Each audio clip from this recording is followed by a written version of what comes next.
quand il institue quelque chose, il y a la signature du divin partout.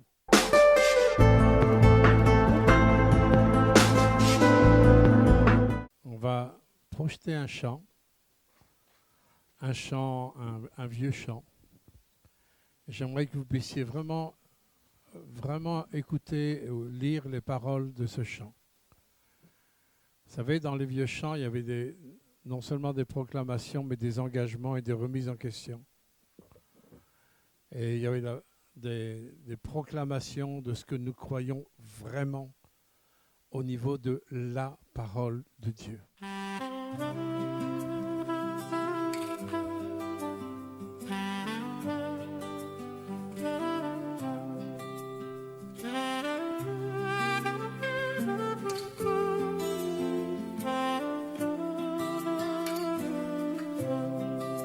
La voix du Seigneur m'appelle, prends ta croix et viens, suis-moi. Je réponds, Sauveur fidèle, me voici, je suis à toi.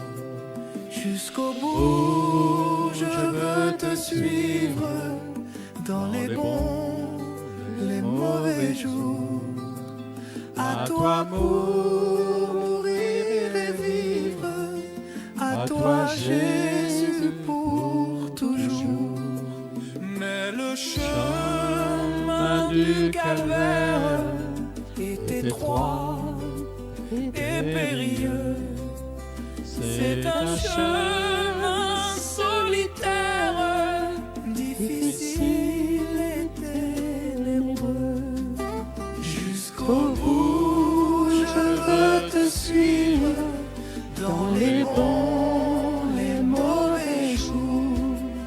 À toi pour mourir et vivre, à toi Jésus pour toujours. Il faut quitter ce qu'on aime, savoir être mal jugé, endurer l'injure même du monde, être méprisé. Jusqu'au bout, je veux te suivre dans les bons, les mauvais jours. À toi pour mourir et vivre, à toi Jésus pour toujours.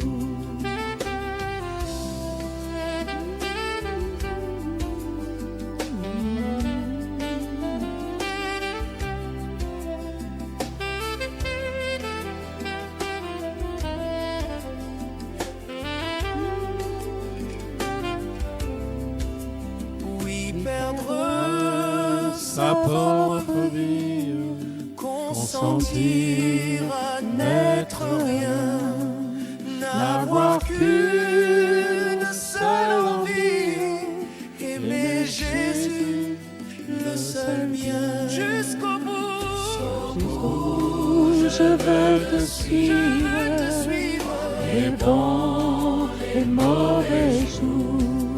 À toi pour mourir et vivre, à toi Jésus pour toujours.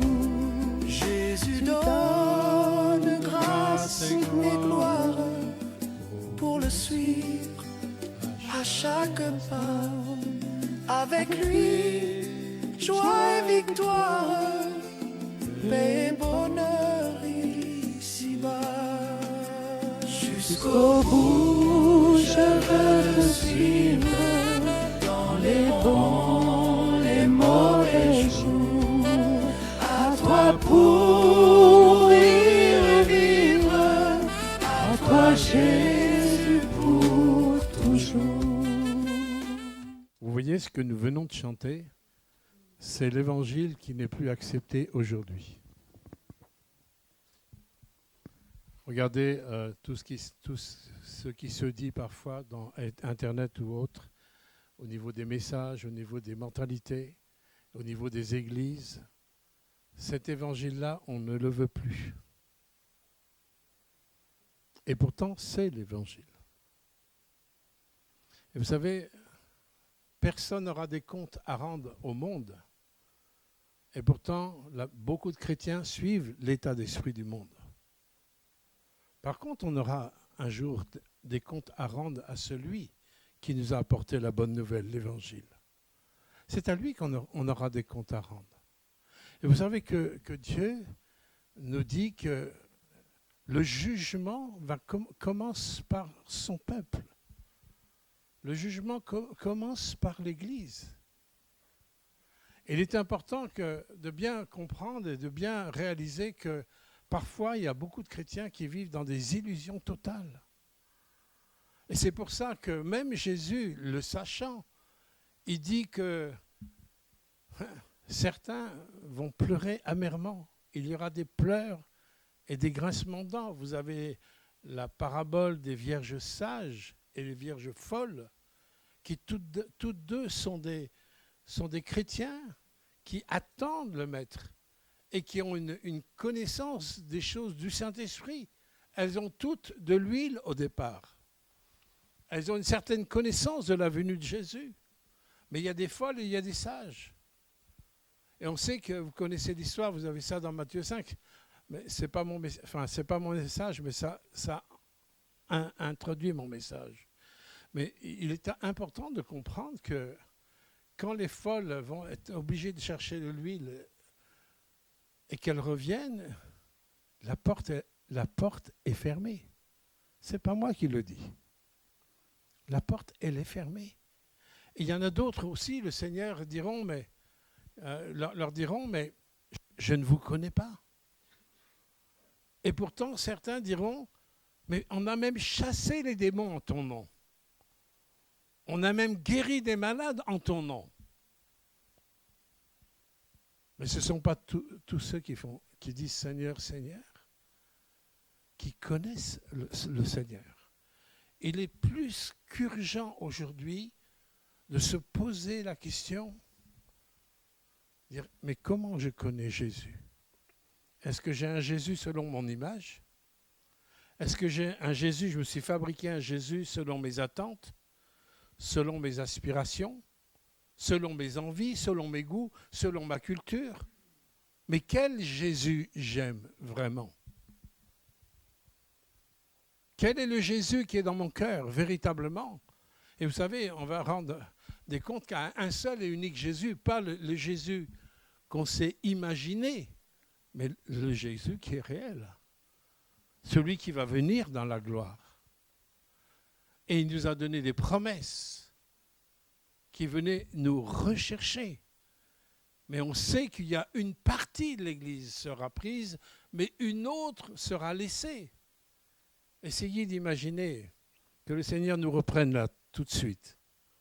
Et qu'il y a peut-être un tiers qui s'en va et les deux autres tiers restent. Essayez d'imaginer le choc. Le choc que ça peut susciter. Vous savez, au début de mon ministère, Dieu m'a toujours dit, attention de ne pas entretenir des illusions parmi mon peuple. Et c'est quelque chose auquel j'ai veillé à ça tout le temps, quelles que soient les critiques, quelles que soient les calomnies, quelles que soient les oppositions. Je dis, Seigneur, il faut qu'ils sachent ce qui est vrai et ce qui vient de toi vraiment. On ne peut pas se permettre de faire du à moitié, du à peu près. Parce qu'un jour, vous comme moi, on fermera nos yeux. Vous vous souvenez, j'ai perdu mon fils spirituel au mois de mars, 45 ans. Il m'envoie une photo à l'hôpital avec des perfusions. 45 ans, jamais j'aurais pu penser qu'il parte avant moi, à 71 ans. 45 ans. Quelques jours après, un téléphone, Bernard est décédé. À tout moment, on peut passer de l'état terrestre à l'état céleste, et quels que soient nos âges. Je ne vous dis pas ça pour vous faire peur, mais je vous dis ça parce que c'est la réalité. C'est la réalité de la vie. Moi, je ne peux pas vous dire si dans 2 heures je suis encore là, j'en sais rien. Il n'y a que Dieu qui peut savoir. Vous comprenez? Et il faut que nous puissions réaliser qu'on n'est pas sur la terre pour l'éternité. On est sur la terre pour un temps court. très court, même si vous vivez 100 ans. 10 fois 10 ans, c'est court. Par rapport à l'éternité, c'est très court. Et la façon dont je vais gérer ma vie, ça va déterminer mon avenir. La façon que je vais gérer mon présent avec celui qui a tout donné. Malheur à moi si je néglige un si grand salut. Parce que nous n'aurons aucun recours. Nous n'aurons aucun recours. Et il y a les textes de la parole, malgré que c'est la nouvelle alliance, malgré Dieu est un Dieu de grâce, il est un Dieu de bonté, mais parce qu'il est amour, il est juste. Si Dieu n'était pas juste, il ne serait pas amour. Vous comprenez? Ce qui lui appartient, mais ce qui ne lui appartient pas, ne lui appartient pas. Et toutes nos vies partagées, si nous avons des vies partagées, c'est qu'il y a une partie qui ne lui appartient pas. Allô? C'est vrai que ce genre d'évangile, on ne se fait pas toujours des amis, mais ce n'est pas grave parce que j'ai le plus grand des amis. Ce n'est pas grave du tout. Alors, ce matin, je vais vous parler, mon titre de mon message, c'est « L'Église glorieuse, mais sans tache et sans ride ». Et pourquoi sans tache et sans ride? Parce que ce sont les Écritures qui nous parlent, qui vient rechercher une Église. Jésus vient rechercher son Église sans tache et sans ride. Celle qui reste avec ses rides, celle qui reste avec ses taches, elle ne sera pas enlevée. Et c'est une bénédiction d'avoir le privilège d'en parler avant qu'ils viennent nous chercher. C'est un privilège d'être averti avant. D'être averti avant d'un danger, avant d'une difficulté, c'est une bénédiction. Et je veux dire, c'est encore une preuve d'amour que le Seigneur nous prévienne. Parce que comme il nous prévient, bien, quelque part, on n'aura aucune excuse. Alors, on va se tourner vers le texte des Écritures dans Éphésiens, chapitre 5, verset 25. Juste 2 versets. Père éternel, avant d'ouvrir ta parole, c'est nos cœurs que nous voulons ouvrir. Nous sommes conscients de ta présence, conscients de ton amour, de ta grâce, de ta miséricorde. Mais nous sommes aussi conscients que tu es un Dieu juste. Et nous sommes aussi conscients que tu as dit, quand tu allais revenir, trouverai-je encore la foi sur cette terre? Trouverai-je encore la foi? C'est toi qui as dit ça. Tu as dit aussi qu'il y aurait dans les temps de la fin une église apostate, une église qui a perdu la foi. Seigneur, ouvre nos yeux, notre entendement, Seigneur, ce matin, je t'en supplie. Viens, Saint-Esprit. Descends. Amen.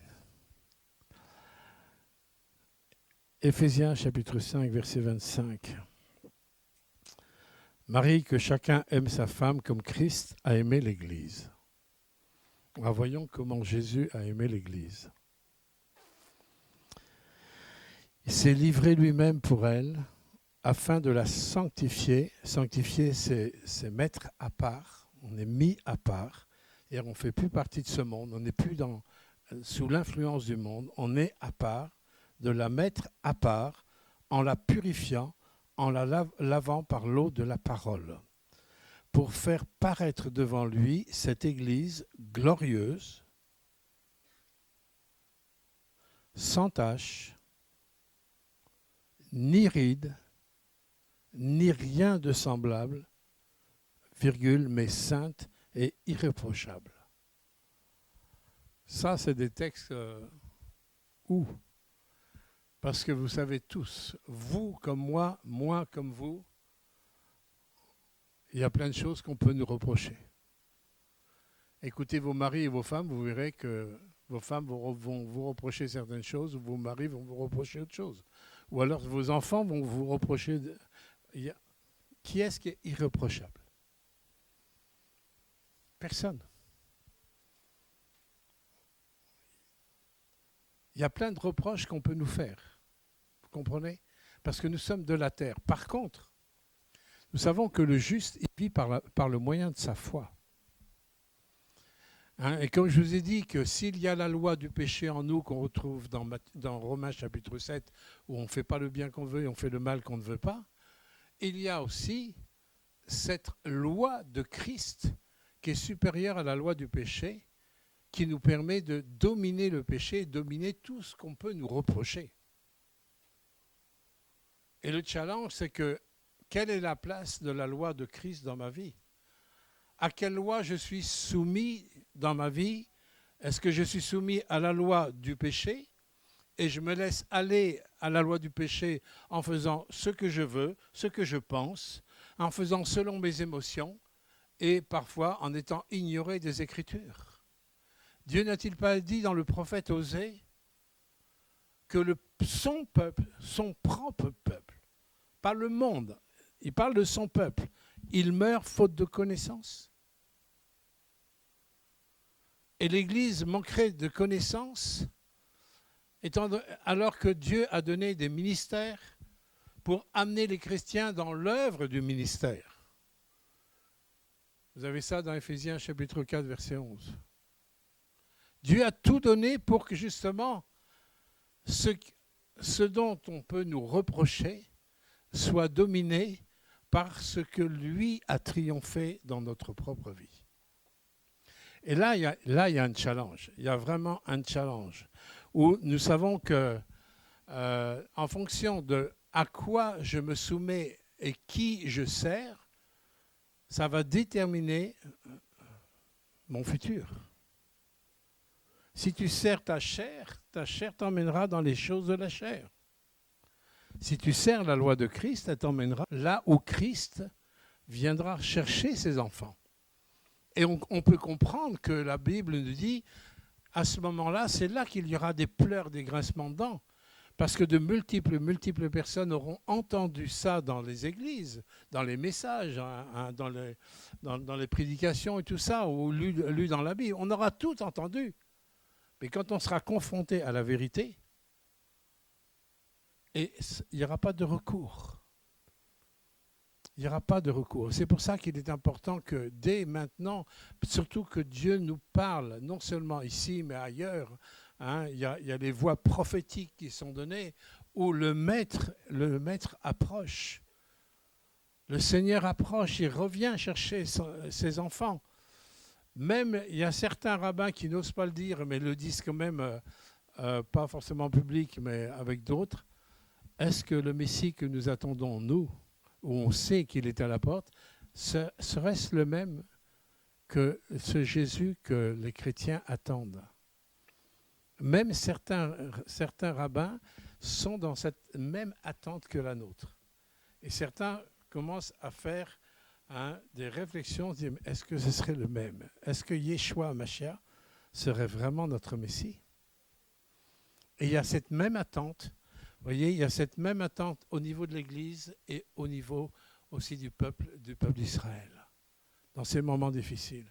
Et nous devons réagir parce que quand Dieu ferme une porte, croyez-moi mes bien-aimés, personne ne pourra ouvrir une porte que Dieu ferme. Quand Dieu a fermé la porte au temps de Noé,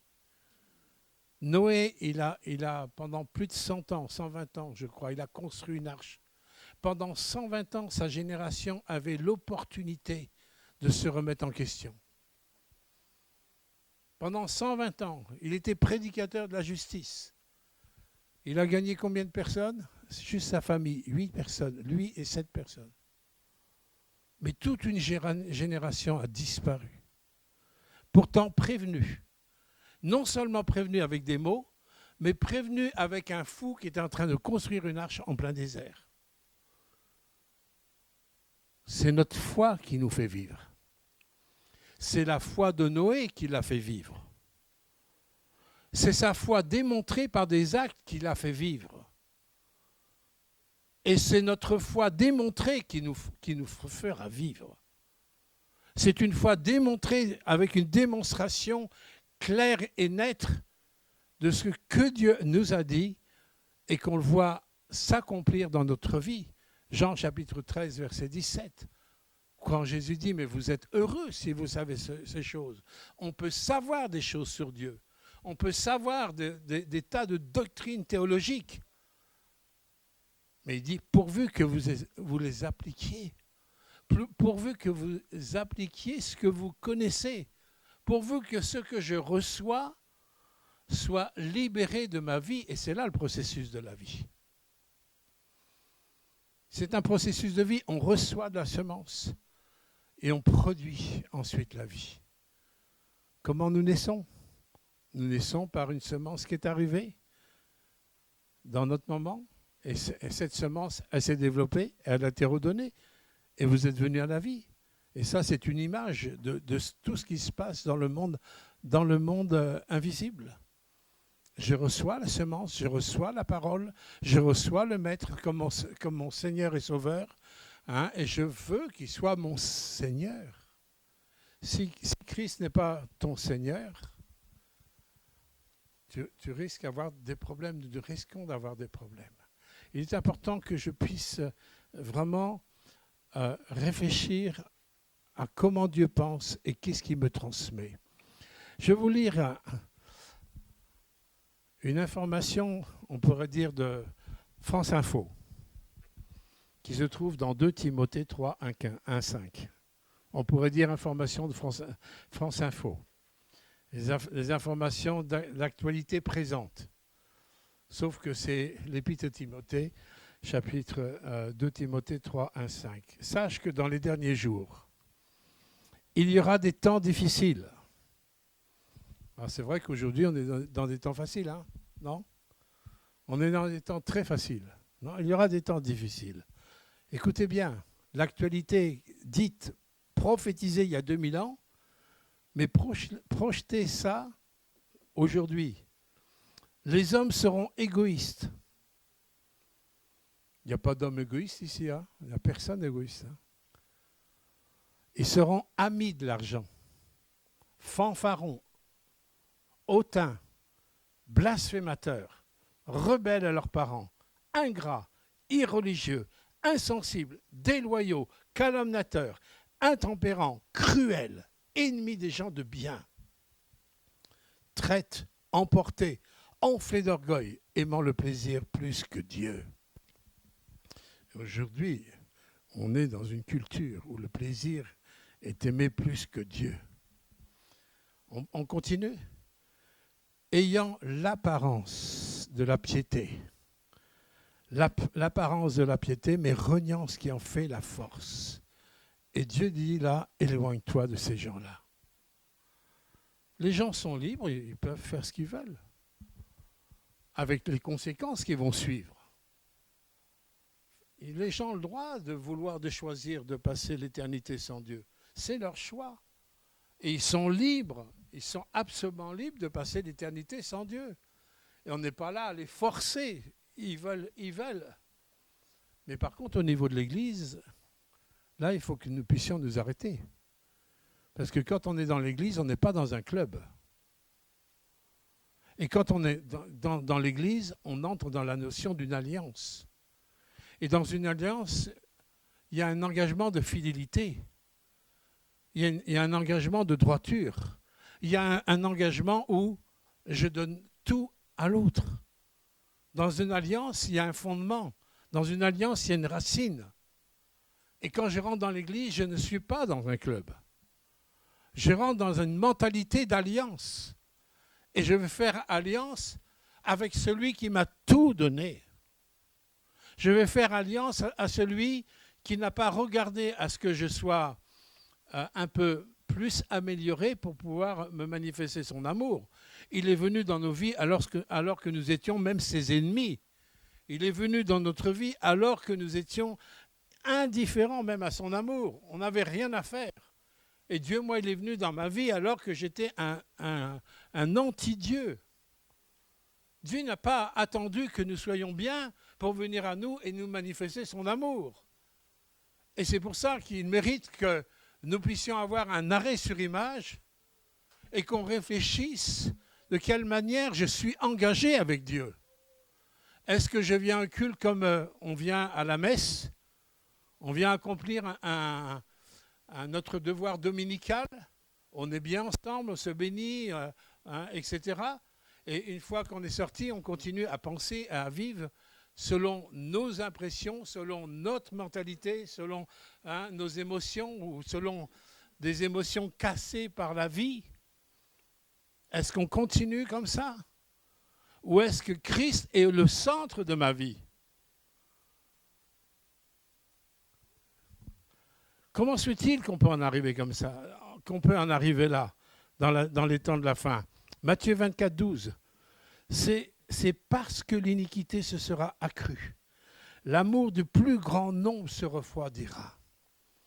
Mais celui qui persévérera jusqu'à la fin sera sauvé. Vous voyez, le manque d'amour est la base de tous les dérèglements de la société. Vous comme moi comme vous, il y a une chose que nous avons tous en commun et nous avons le même besoin, c'est d'être aimés avec intégrité, droiture, profondeur, vérité. Si personne n'a ce besoin-là, qui lève la main, il ne doit pas y en avoir beaucoup. Nous avons tous ce besoin-là. Et c'est parce que c'est ce besoin fondamental que nous avons en commun. Pourquoi nous avons ce besoin-là fondamental? Parce que nous avons été créés pour bénéficier de l'amour de Dieu. Nous avons été créés pour être en fusion avec le Créateur. Nous avons été créés parce que Dieu voulait libérer son amour dans sa créature. Nous avons même été créés à son image. Mais le problème que le péché a fait une séparation, une coupure totale. Et vous savez, quand on commence à mettre en doute l'amour de Dieu, la grâce de Dieu, la présence de Dieu, quand on commence, on va chercher, on ne sait pas si Dieu nous aime vraiment, on n'a pas vraiment reçu, on va chercher l'amour ailleurs. On va essayer de se faire aimer peut-être dans notre famille ou à l'école ou au travail ou ceci ou cela. On va essayer de chercher, de combler nos manques parce qu'on a besoin d'être aimé. Ou alors on va se planquer. On va aller se cacher dans un trou de souris et on va aller mourir à petit feu, comme ça, comme certains. Ils se suicident à petit feu ou alors se suicident carrément. Moi, je voulais me suicider à 20 ans et Jésus est venu me chercher à 19 ans. Heureusement. Il est important de bien réaliser l'importance de ce contact et de cette interpellation avec celui qui est notre Sauveur. L'iniquité grandit parce qu'il y a ce manque d'amour. Et si l'Église, elle vit comme les gens du monde, avec les principes de l'amour du monde, si l'Église vit exactement sur les états d'esprit du monde, il est clair qu'il y a une dimension d'amour d'en haut qui manque. Parce que l'amour dont il est question dans la parole de Dieu, c'est certainement pas l'amour guimauve ou l'amour où on fait des beaux sourires, où tout va bien comme ça. C'est un amour surnaturel. C'est un amour que nous ne pouvons pas produire par nous-mêmes. C'est un amour qui se reçoit. Vous avez dans Romains chapitre 5, l'amour de Dieu est déversé dans nos cœurs par le Saint-Esprit. Ce n'est pas un amour naturel. Il y a des gens dans le monde qui s'aiment. Qui s'aiment tant que ça ne les dérange pas trop. Qui s'aiment quand il ne faut pas trop les chatouiller, quoi. Ça, c'est l'amour du monde. Mais cet amour du monde, il ne va jamais très loin. Il suffit de regarder l'histoire. Il suffit peut-être de regarder nos histoires. On se rend compte qu'il y a des limites dans l'amour humain. Mais Dieu veut nous manifester cet amour qui est déversé d'en haut. Vous savez, pour que Dieu déverse son amour d'en haut, le Seigneur, il utilise des moyens radicaux. Alors, peut-être je vais choquer certains, mais ce n'est pas grave. Les moyens radicaux, ils nous amènent à un véritable échec de nous-mêmes. Il faut que Dieu nous amène à l'échec. Les apôtres, les 12, ils ont été tous amenés à l'échec. Ils ont été formés pendant 3 ans et demi.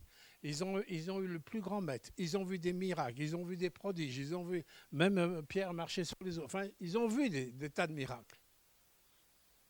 Mais à ce moment-là, malgré leur formation, il y a une dimension d'amour qu'ils ne connaissaient pas.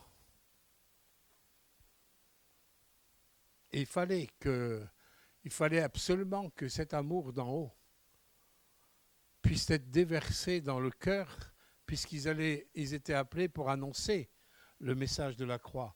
Ils étaient appelés pour annoncer l'amour divin, cet amour qui vient d'en haut.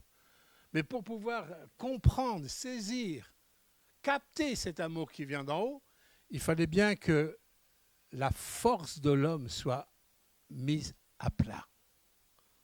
Mise à plat. Et vous avez l'histoire de Pierre, que souvent je prends comme exemple parce qu'on le comprend. Pierre qui aimait Jésus avec toutes ses forces humaines. Personne ne peut mettre en doute l'amour de l'apôtre Pierre. Personne. Personne ne peut mettre en doute la sincérité de Pierre. Personne. Mais Pierre était rempli d'illusions sur lui-même. Il pensait que son amour était suffisant pour suivre Jésus.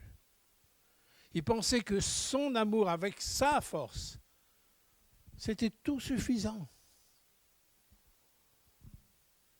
Et le Seigneur lui a prophétisé quelque chose. Au moment où Pierre dit, tu sais, moi j'irai jusqu'au bout avec toi. Je mourrai même. C'était une belle promesse. Bon, on peut dire, quelle consécration, quel engagement. Mais ça n'a pas intimidé Jésus. Ça n'a pas intimidé Jésus. Vous savez, il y a des engagements que nous prenons qui n'intimident pas le Seigneur. Dieu ne recherche pas des engagements qui reposent sur l'humain. Il va chercher des cœurs contrits, humiliés, pour que sa présence descende dans un cœur contrit, humilié. Pierre a été humilié quand il a été placé devant ces 3 reniements qu'il a fait. Jésus lui avait dit, avant que le coq ne chante, tu m'auras déjà renié 3 fois. Et ça n'a pas été prophétisé dans 10 ans, 10 jours, 3... Non, c'était le lendemain, quand Jésus a été arrêté. Il a suivi, c'est vrai, le Seigneur. Mais comme je l'ai dit souvent, pendant tout un temps, il a suivi de près le Seigneur, mais là, il a suivi de loin le Seigneur. Faites attention quand vous suivez le Seigneur de loin, parce que bien souvent, on se prend les pieds dans le tapis et on trébuche. Il ne faut surtout pas s'écarter de la proximité de Christ. Parce que c'est lui notre force, c'est lui la grâce, c'est lui la source de tout ce qui vient d'en haut. C'est lui qui est même la source de cet amour dont nous ne disposons pas naturellement. Et Pierre qui aimait tellement Jésus, il l'a renié 3 fois. Et même le 3e reniement, il est dit avec imprécation. Et les imprécations, c'est comme on jure qu'on ne connaît pas. Et là, le coq s'est mis à chanter. Là, Pierre a été brisé, il a été humilié. Là. Et vous savez, le mot humilié vient d'un mot grec dont on a tiré le mot tapis, tapéis, au ras du sol. Et c'est quand on est au ras du sol, il n'y en a qu'un qui peut nous relever, c'est lui. Et quand on est au ras du sol et qu'il nous relève, avec sa grâce, sa miséricorde, sa bonté, c'est là que nous découvrons une dimension d'amour surnaturelle, où il n'y a aucun mérite à cet amour. C'est un amour qui est capable d'aimer au-delà de toute pensée, de tout ce qui est rationnel. C'est de cet amour dont l'Église a tellement besoin. Sinon, en fin de compte, nous vivons dans des tâches incroyables. Et c'est pour ça que nous avons besoin d'apprendre vraiment à être soumis. On n'aime pas parler de soumission. Moi, j'étais un ancien 68 arts, ni Dieu ni maître interdit d'interdire. Croyez-moi, parler de soumission, d'obéissance, ça m'aurait donné de l'urticaire. On n'aime pas parler, et surtout aujourd'hui. de soumission, d'obéissance, on n'en veut pas, alors que Jésus a dû lui apprendre.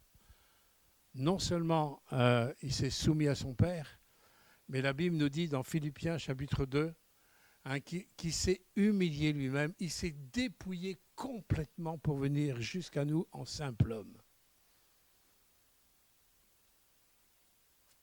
Tout ce qui doit être élevé en nous doit être élevé par le haut, par ce qui vient d'en haut et pas par la force d'en bas. Et alors, pour pouvoir marcher vraiment dans une connaissance de Dieu et de déceler dans nos vies, de déceler nos tâches, puisque Jésus vient chercher une église qui est sans tâche et qui est sans ride. La question se pose, comment je peux discerner mes tâches?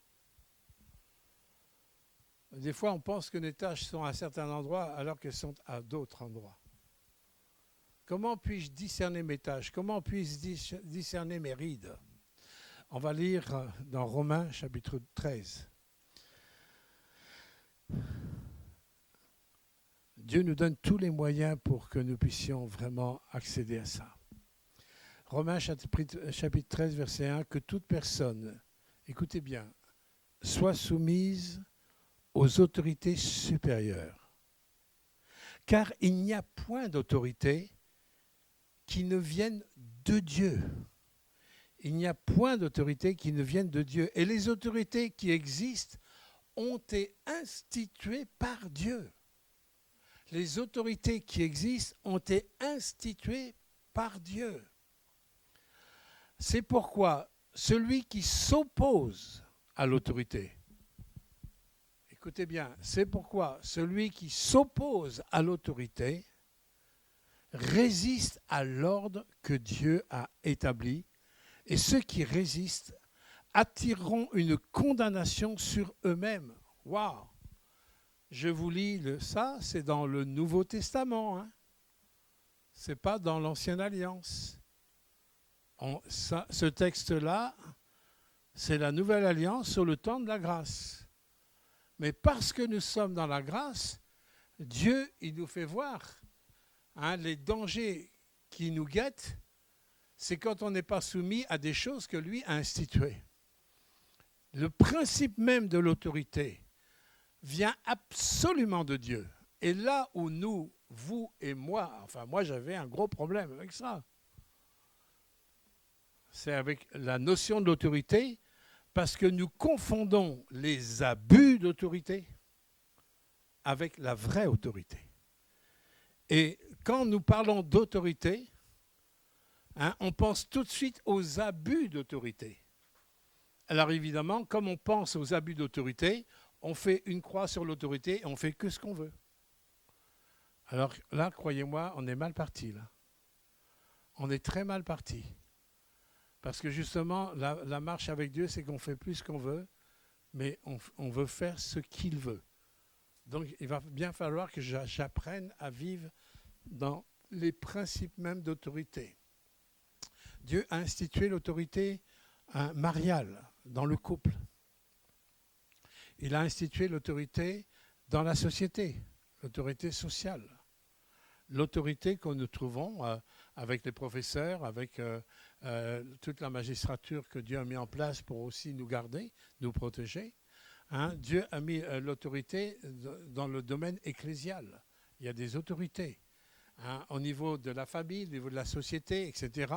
Au niveau de l'Église, il y a les principes d'autorité. Et si nous ne réglons pas nos abus d'autorité à nous, on est en train de conserver des tâches et on est en train de se creuser des rides. Allô? On est en train d'amplifier nos tâches et on creuse des rides. Et quelque part, on tourne en rond. Alors on va chercher du coup, comme on ne vit pas la véritable autorité d'en haut, on ne connaît pas en fin de compte cette vraie autorité tant qu'on n'y est pas soumis.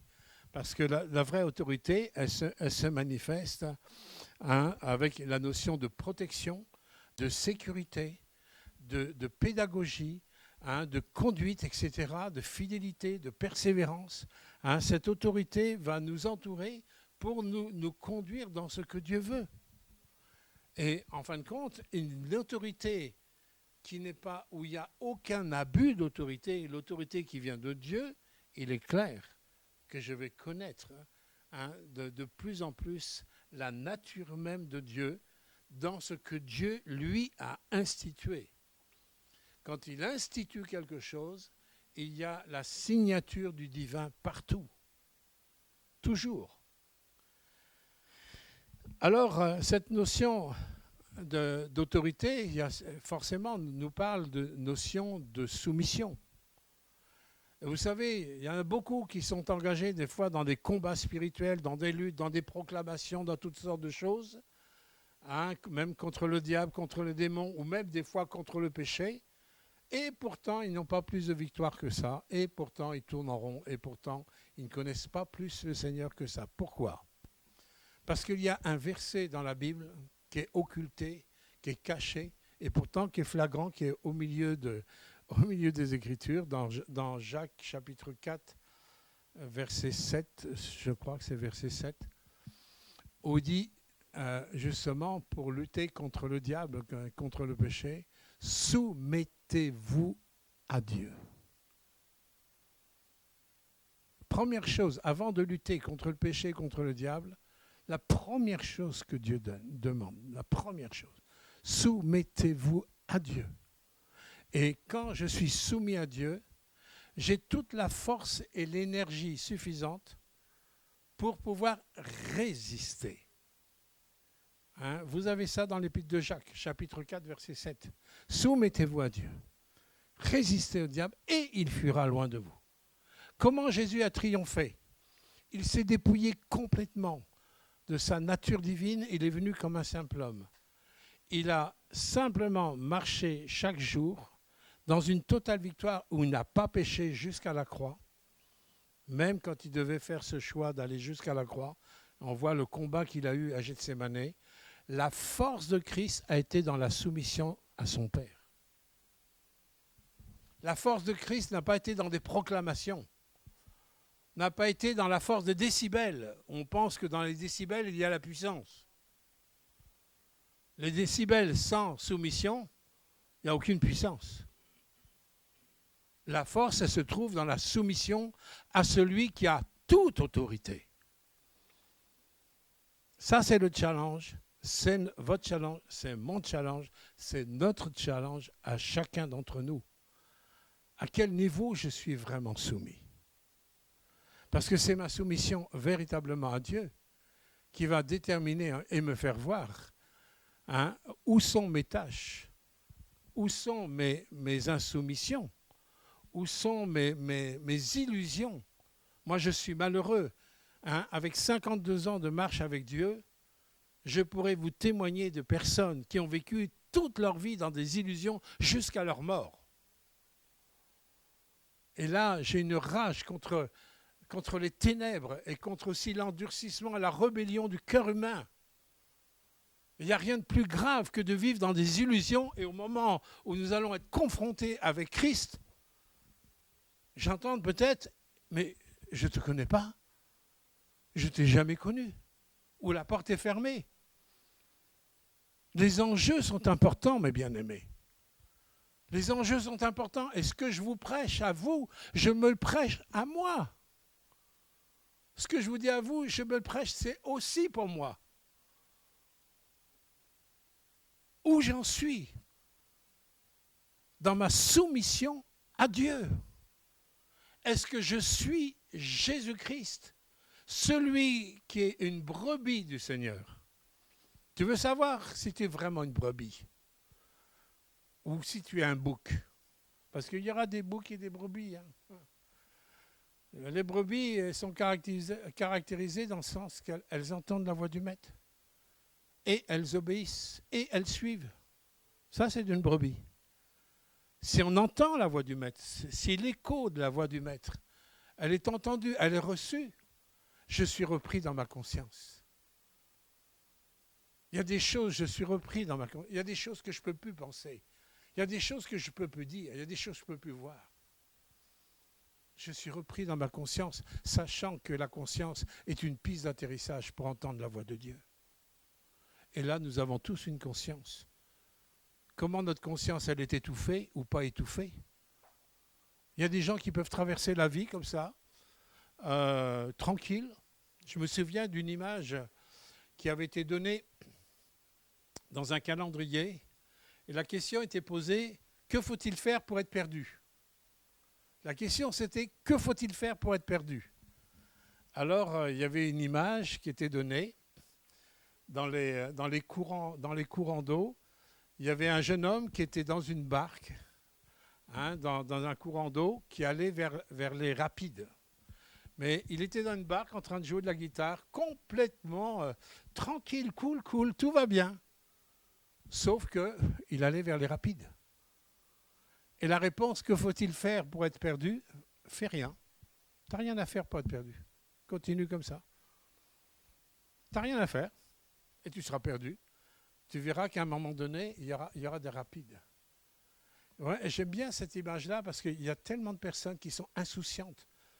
Les gens sont insouciants qu'on va tous passer au jugement de Dieu.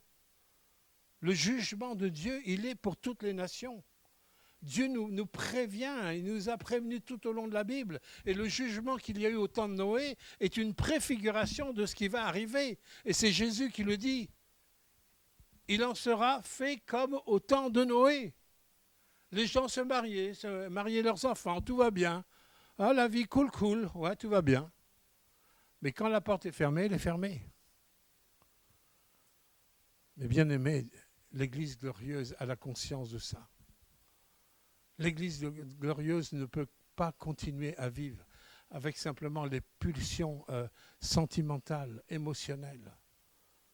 L'Église glorieuse est obligée de se remettre en question. Par rapport à quoi? À qui? À la parole de Dieu. On va relire Éphésiens 5, que je vous ai lu tout à l'heure, et je vais m'arrêter sur quelque chose de précis. Christ a aimé l'Église et il s'est livré lui-même pour elle. Parenthèse, je fais une petite parenthèse, que j'ai déjà faite souvent. Vous connaissez tous le texte de Jean 3,16, où Dieu a tellement aimé le monde qu'il a donné son Fils unique, afin que quiconque croit ne périsse pas, mais qu'il ait la vie éternelle. Tout le monde connaît bien ça. Et là, on vient de lire, Christ a aimé l'Église et il s'est livré lui-même pour elle. Quel est mon engagement à moi aussi? 1 Jean 3,16. Vous avez appris que Christ a donné sa vie pour vous. Dans 1 Jean 3,16, dans la première épître de Jean, chapitre 3, verset 16, vous avez appris que Christ a donné sa vie pour vous. Maintenant, et la parole de Dieu dit, vous devez donner votre vie pour vos frères. C'est-à-dire que mon engagement à Christ et l'Église glorieuse, elle a compris qu'elle est sauvée pour servir.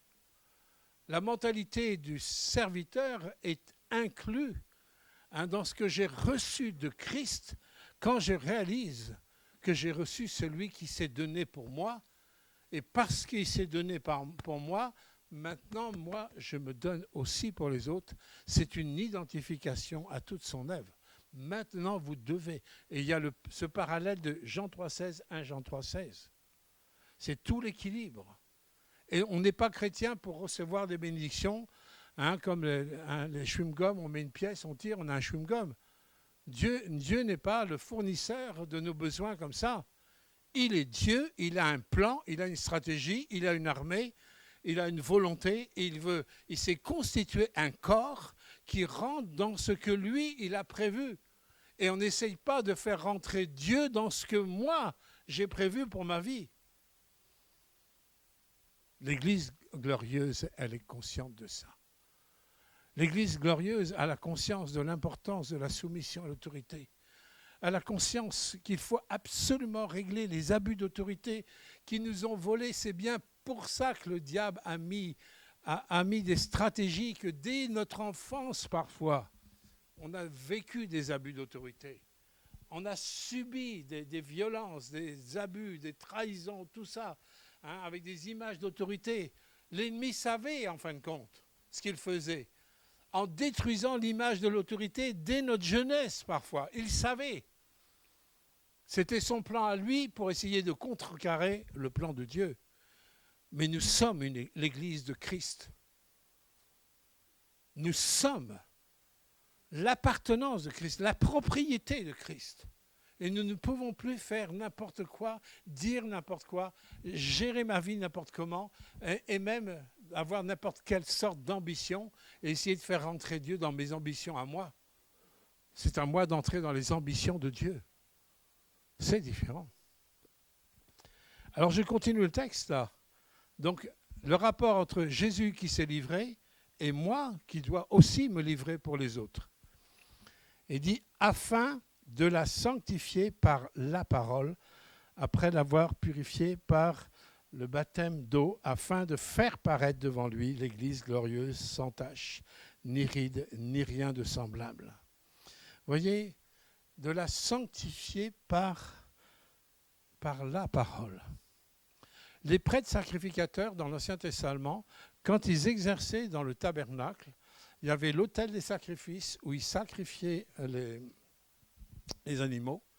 Et une fois que les animaux étaient sacrifiés, il y avait une identification entre l'animal qui était sacrifié, qui était mis à mort, et le pécheur qui devait aussi confesser son péché, et même le sacrificateur pour ses propres péchés aussi. Mais une fois que c'était fait, ce n'est pas suffisant d'être pardonné par nos péchés, de nos péchés. Avant d'entrer dans la dimension du service, avant de nous approcher du lieu saint et du lieu très saint, il y avait la coupe des reins, où le sacrificateur devait se pencher et se laver avec de l'eau. Et quand il se penchait, il y avait le reflet de son visage.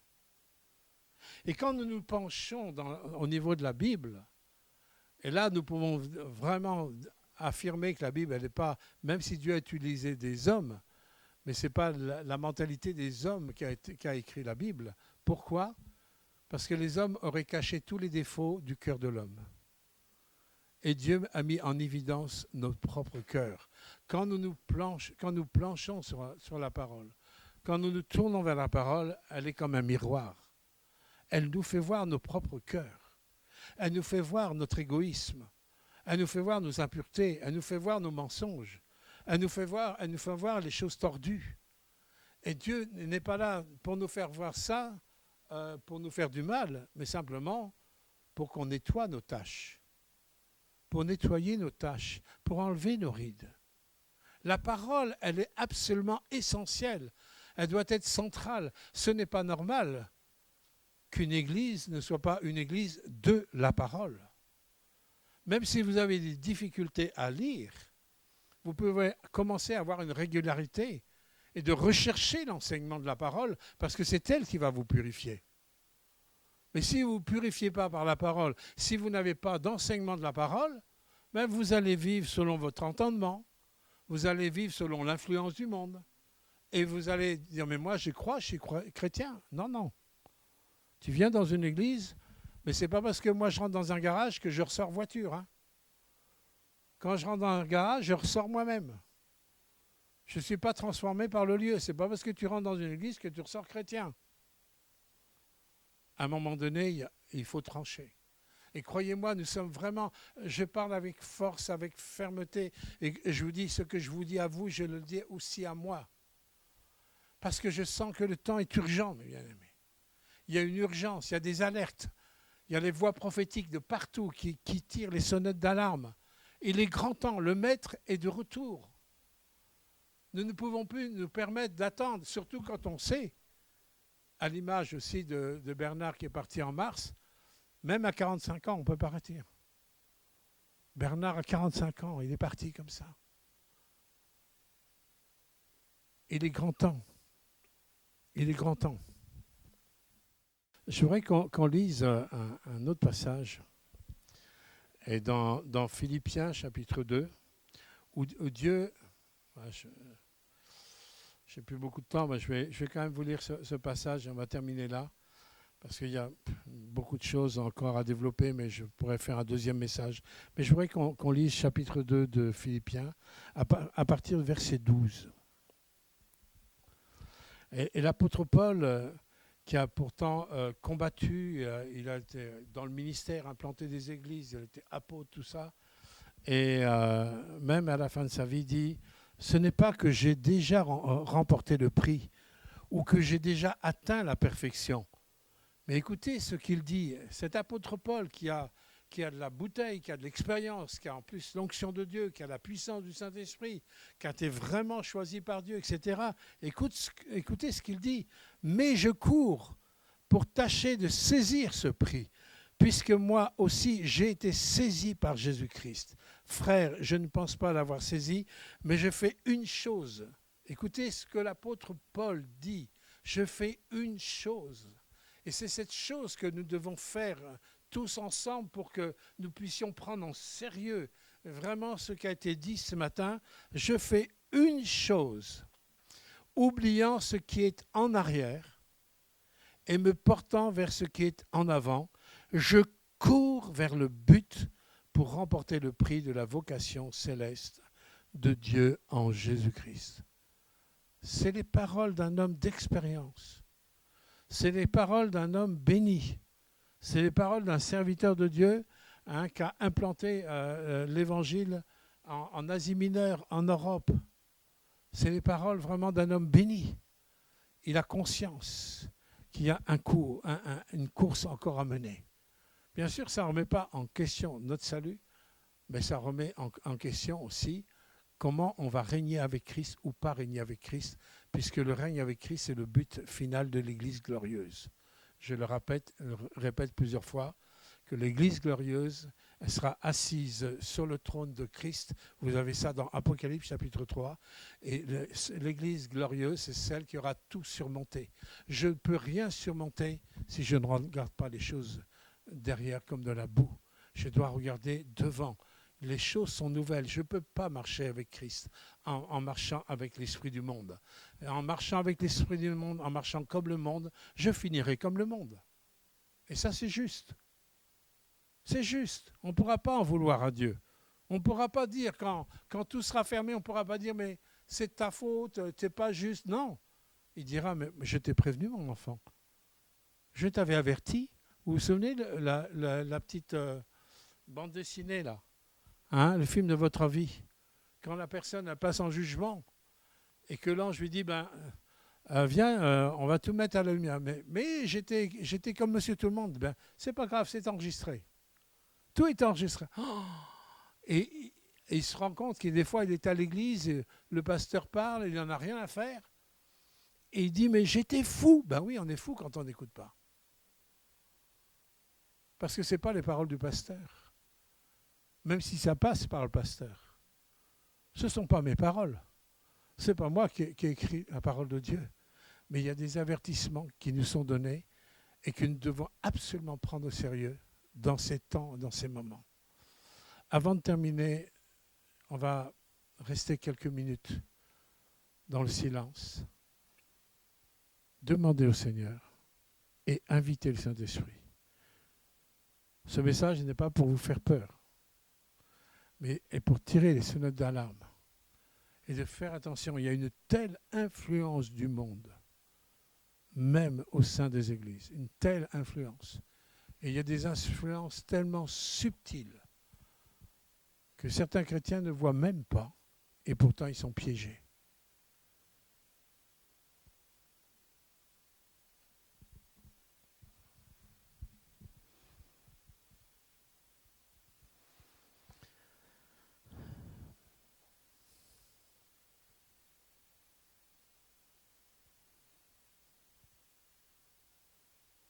Saint-Esprit, tu nous as été donné pour nous conduire dans toute la vérité. Nous ne sommes pas là pour faire de la religion, mais nous sommes là pour suivre celui qui nous a sauvés.